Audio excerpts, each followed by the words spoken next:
Apply sunscreen, jangan gosok. Korang kena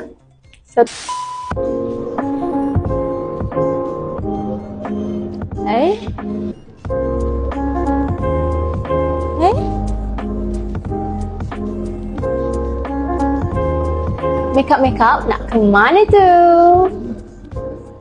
Makeup nak ke mana tu? Okay, so hari ni Syurul nak ajar korang macam mana kita nak prep skin sebelum kita pakai makeup. Korang tahu tak, prep skin ni sangat-sangat penting kalau korang pakai makeup. Sebab apa? Kalau korang tak pakai skincare, tak prep skin korang, muka korang akan jadi macam ni. Macam ni. Korang nak jadi macam tu? Tak nak kan? So kita kena prep skin. Prep skin tu apa? Prep skin ni korang kena pakai skincare. Pakai step by step. Biarkan dia kering dulu, baru kita pakai next step. Okay, so let's go. Kita ajar korang macam mana korang nak prep skin. Okay, macam mana kita nak prep skin? First kita kena pakai. Okay, first kita kena pakai toner. Toner ni macam Syurul suka pakai 2 kali.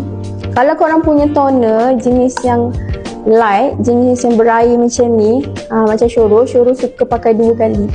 Then korang jangan pakai next step. Macam next step kita pakai serum tau. Tapi korang jangan pakai terus serum. Korang kena tunggu dia apa? Kena tunggu dia meresap dan kering.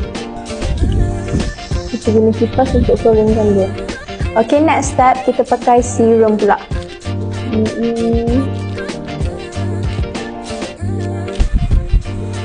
Next step pula pakai moisturizer. Okay, gel texture lah. Okay, jangan pakai banyak sangat, pakai secukupnya. Syurul suka moisturizer ni sebab apa? Moisturizer ni dia sangatlah lightweight, tak rasa melekit. Lepas tu dia cepat meresap. Dia bukan jenis yang berminyak. Moisturizer ni tak semestinya muka korang oily tak boleh pakai, ataupun takut muka korang lagi oily. Korang, siapa yang ada oily skin tu lah kena pakai moisturizer. Lepas pakai moisturizer, korang dah boleh tengok dah kulit korang plumpy macam ni. Maksudnya muka korang dah hydrate and dah prep.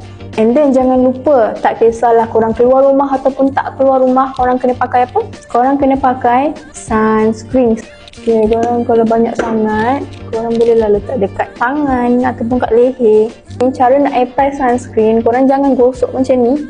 Macam korang basuh muka tu, jangan. Korang kena satu arah je. Okay, ni sebenarnya bukan white cast tau. Ini cream dia. Apply sunscreen, jangan